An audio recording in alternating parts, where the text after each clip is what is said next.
Pada kesempatan kali ini saya akan bahas tentang angka random yang terdistribusi normal. Kalau di video sebelumnya terdistribusi secara uniform, dan saya sendiri tidak tahu apa itu uniform. Nah, kali ini kita akan bahas tentang yang terdistribusi secara normal. Nah, untuk distribusi normal itu artinya nilai yang mendekati rata-rata itu adalah yang paling banyak atau yang sering muncul.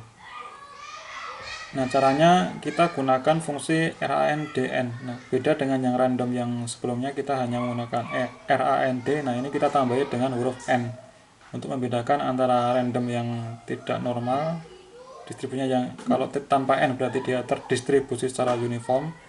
Kalau menggunakan N dia terdistribusi secara normal. Nah, artinya normal itu nanti kalau kita hitung rata-ratanya dari random ini, itu rata-ratanya itu akan mendekati 0 dan standar deviasinya atau deviasi standarnya itu akan mendekati nilai 1. Nah, kalau kita gunakan seperti ini, random RANDN, kemudian kita kasih angka skalar di sini n misalkan, maka dia akan membentuk matriks n kali n yang berisi angka-angka random yang sebarannya itu merupakan distribusi normal. Nah, kalau kita gunakan RANDN M kalikan N berarti nanti akan membentuk matriks dengan ukuran M baris kalikan N kolom yang juga terdistribusi secara normal.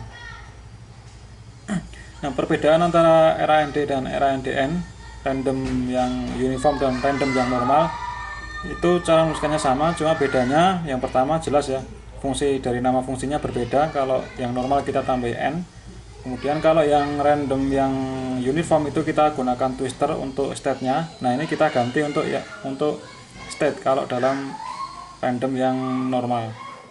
Jadi yang twister kita ganti state, yang RAND kita ganti RANDN, itu bedanya. Secara struktur sama.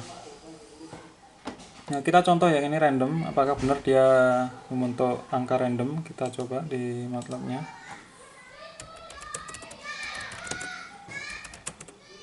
RANDN misalkan 2 10 gitu ya. Nah, maka akan membentuk 10 kalikan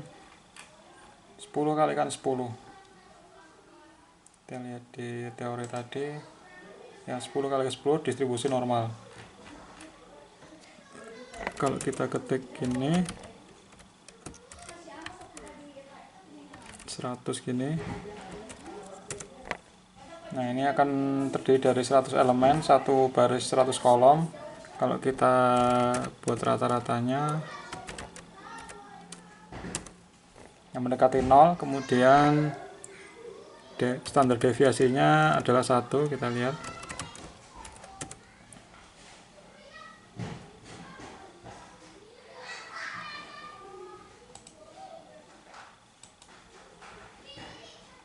Kita buka ALS ya. Ini udah sini, sorry. Kita ganti variabelnya.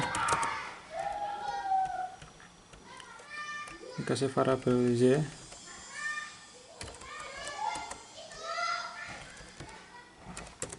Maka rata-rata y itu akan mendekati 0 ya, 1 kali 0,8 kalikan 10 minus. Kalau deviasi standarnya itu akan mendekati 1. Nah, 0,99. Nah, terbukti benar ya, sesuai dengan teori. Kalau M kali N ya tinggal sesuaikan ya, M baris N kolom. Nah, itu kalau kita hanya gunakan RANDN gitu, itu akan distribusi normal dengan rata-ratanya itu adalah mendekati 0 dan standar deviasinya itu adalah 1, mendekati 1. Nah, bagaimana kalau kita pengen mengendaki suatu data random yang terdistribusi secara normal tetapi dengan rata-ratanya adalah mu dan deviasi standarnya adalah sigma. Nah, langkah-langkahnya yang pertama kita buat angka random distribusi normal yang tadi dari 0 sampai 1 skalanya, ranknya, kemudian kita kalikan dengan standar deviasinya. Jadi yang random tadi kita kalikan semuanya, tiap elemennya dengan standar deviasi, kemudian kita tambahkan dengan rata-ratanya. Nah, nanti akan terbentuk data random dengan distribusi normal di mana rata-ratanya itu adalah mu dan standar deviasinya adalah tau. Nah, sehingga kalau kita rumuskan itu Y sama dengan tau X tambah mu, di mana X itu adalah random dengan interval 0 sampai 1. Kalau ini adalah tau itu adalah standar deviasi dan mu adalah rata-ratanya. Nah, ini cara merubah data dengan distribusi normal tetapi dengan rata-rata selain 0 dan selain 1 standar deviasinya. Nah, sebagai contoh, kita ingin membuat angka random sebanyak 2000 angka dengan nilai rata-rata 5 dan deviasi standar dengan distribusi normal. Jadi rata-ratanya adalah 5 dan standar deviasinya itu adalah 3. Maka kita bisa gunakan rumus ini, yaitu Y sama dengan 3 deviasi standarnya kalikan random 1,2000 ditambah dengan rata-ratanya itu 5. Nah, ini nanti kalau kita cek rata-ratanya itu adalah 5, standar deviasinya itu akan mendekati 3. Kita cek, kita coba di MATLAB-nya. Kita coba di editor supaya bisa kita tampilkan dua-duanya.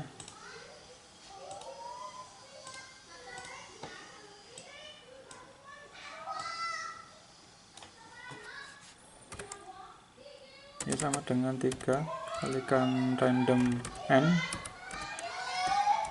1 baris 2000 kolom supaya nanti muncul 3000 angka. Kita tambahkan dengan standar deviasinya itu 3.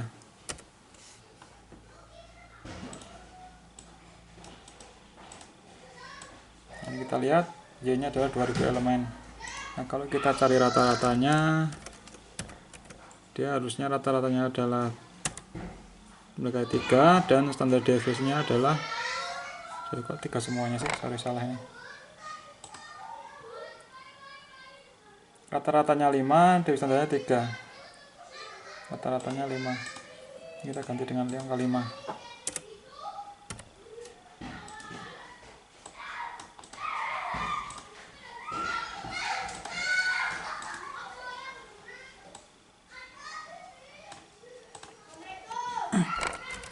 Nah, rata-rata dari Z itu adalah mendekati 5 dan standar deviasinya adalah 3, mendekati 3.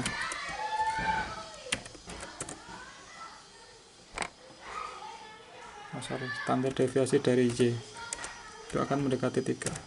Oke, terbukti bahwa teori kita benar. Ini sudah muncul angka sebanyak 2000 yang random, kemudian distribusinya adalah normal, karena terbukti bahwa rata-ratanya itu adalah yang ini 5 dan standar deviasinya adalah 3.